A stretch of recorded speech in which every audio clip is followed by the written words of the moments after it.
Hi everybody, it's Chris and welcome to another video by the Infinity System. Today's video is part 2 of our video series on passive influence. As we did with Denying DID, our Denying DID series, we felt that it was best to show you a practical example of what passive influence can look like. That footage was taken early on in our journey, just at the beginning, just before we had gotten our official diagnosis with DID. And as we explained with the Denying DID, I had just simply decided to record ourselves at night when everything else was winding down and we were left to ourselves, basically as just sort of a running dialogue, a way to get our thoughts out. Now we're glad that we did, because it contains many practical examples of the things that systems deal with. In this case, passive influence. And it was really a surprise to us when Christopher began to come out and started to express his traumas. It never occurred to us that he would ever want to do more than that, or that he would actually be able to influence us as strongly as he can. It just was never even in there. So that footage shows what happened to us one night, which was we were just seized by an irresistible impulse, driven, as we say in the footage, to literally clear out our closet and make a safe place for him to hide down there. And we're tearing through the stuff in the closet and we're cleaning stuff and boxing it up, and the whole time there's just this sense of oppressive panic, like we have done something wrong and they are coming after us. We are not safe. And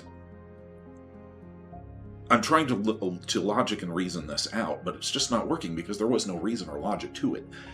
And now we realize that Christopher was in fact passively or actively, depending upon how you want to look at it, influencing us to create a safe space where he could feel safe, an external manifestation of the internal world. But it was powerful and it frightened us. It didn't make any sense. So that's what that footage is. So as to update you, as we did with the Denying DID video, we still have the safe space. We do still use it from time to time. We did end up sleeping in there a couple times, but it wasn't for the entire night. He just needed to fall asleep with his back against the wall because that was the only way that he could feel safe. But we do still keep it for him. We've got a toy chest in there with all of his Legos and everything, and it's pretty cramped, but he's 4, so he doesn't care. Despite the fact that the body is much larger, but it gives him an area, and us an area as well, where we can go, like an enclosure inside of an enclosure. I'm not sure if it makes any actual sense, but we do still keep it, and we do still use it. So don't be surprised if you're driven or have been driven to do any of these things by the subject of our video. Passive influence. Passive influence and active influence actually kind of go hand in hand, and the difference between them is obvious. Passive influence can be described as intrusions from alters that are not currently prominent in the headspace or using the body. Co-fronting or being co-con, just hanging out towards the front. Passive influence are these things that tend to come from the back. Alts that are not actually active at this point in time, maybe not even paying attention, or if they are, they're paying attention on a peripheral level, maybe just sensing what's going on, i.e., we're at the grocery store, man, I should really go for some Doritos, things like that, and the person who's fronting is going, why in the hell am I suddenly craving Doritos? I hate those things. Case in point. So more influences that come from the subconscious rather than deliberate, but that is part of it and can come into play. Active influence, obviously, is the exact opposite. It's alters that are upfront or co-con and are actively talking or, influencing you in the mind. They have a say in the matter, as it were.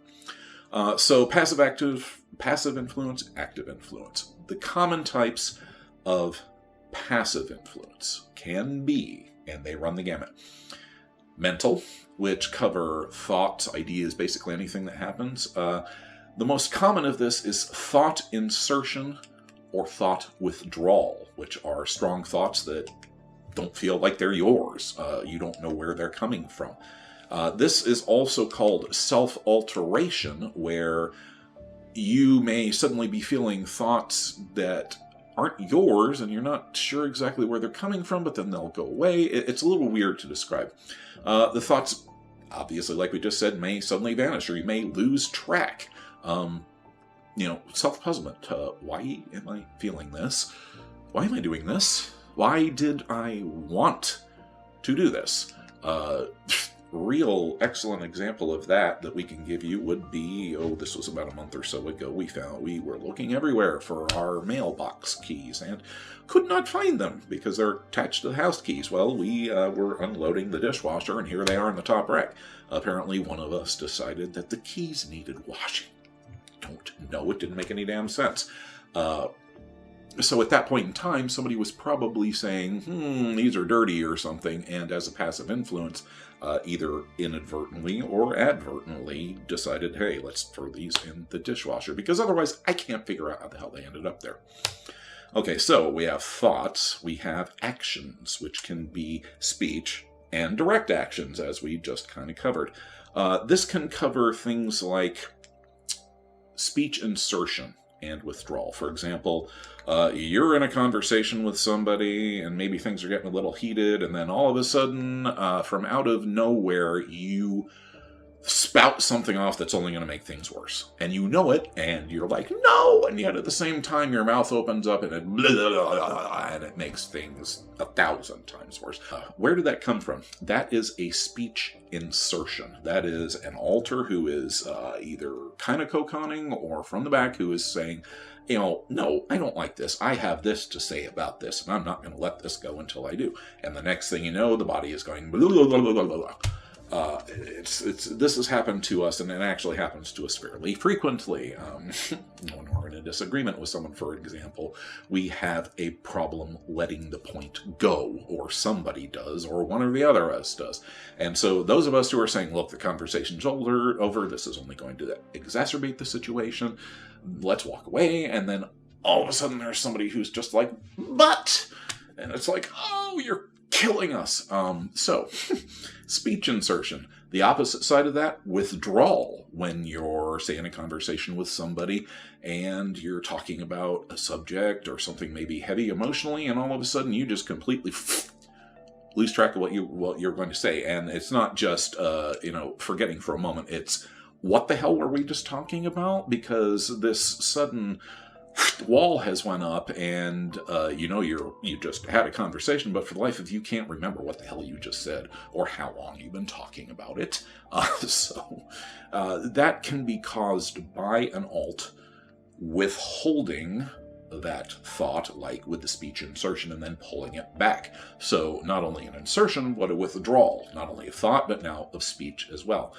This can also be an inability to speak despite what you know you want to say. It's all right up in here, but it just won't come out because maybe somebody back there doesn't like what you're going to say, and as a result is going pfft. So we've got thoughts, we've got actions, then we have impulses, strong impulses or feelings that don't feel like yours. You're not fully aware of doing them at the time. Or you'll be told by others that you have done or spoken things, said things, had whole experiences that you don't remember.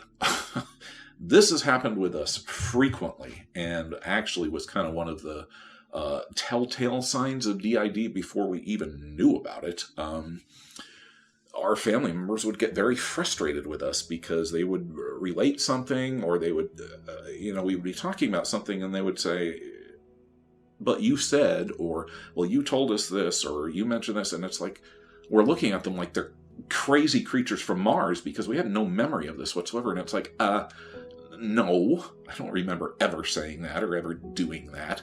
And you're genuinely puzzled, and you feel a little bit affronted because why are you telling me what I remember? The trouble is because you don't remember it, and they do.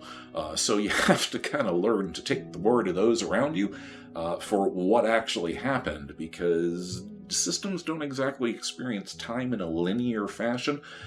Because of the traumas, we can jump. Missing time is one of those very common things, and it can be anywhere from a few minutes to days or weeks, or even with some systems, months or years. Fortunately, we've been lucky not to have anything go beyond maybe a day, day and a half. No, 2 days, actually, come to think of it. Most of the time, these are fairly innocuous. They're fairly innocent. But these can also include self-injury or self-harming behaviors that you may not remember doing. For example, hey honey, I've got this great big bruise on my thigh here. Did I bump into something in the night? Or, did I run into a chair that I can't remember? No, it's like you were working on the plumbing yesterday and you fell over a rock and banged your shin. You don't remember that? And it's like, it hurts. But not. Unfortunately, that's, again, prosaic. What if you wake up and all of a sudden you've got cut marks or something on you? And you don't remember doing it. This is kind of the scarier parts of NonCo, and can be some of the scarier parts of passive influence. Fortunately, like we say, most of the time it's fairly harmless stuff, but you do kind of have to keep an eye out for that. Another real common one is all of a sudden the loss of everyday skills or knowledge. And these are real basic things. How to drive, how to turn on the television set, how to run the computer, how to write, how to read. And these are things that you have done every day your entire life and you take for granted. And then all of a sudden you're in the middle of doing it or trying to do it and you forget how. We have had this happen with us, particularly when Christopher is fronting or is about to front or coming in. We will forget how to read. It's the damnedest thing, because he'll have his coloring books or his picture books, and he will be looking at them, and he'll be looking at the pictures, and obviously the words are there, the letters are there, but it's a jumble. It's like looking at hieroglyphs. It makes part of our brain goes, oh yes, that's an E, that's an A, and this word forms this. But it's like way off here. And for that instant of time, we are experiencing it as he is seeing it, because he doesn't know how to read. He knows some of his basic ABCs and whatnot, but that's about it. So really weird and really curious. So in this case, an example of something that we do every day that has been withdrawn or taken back.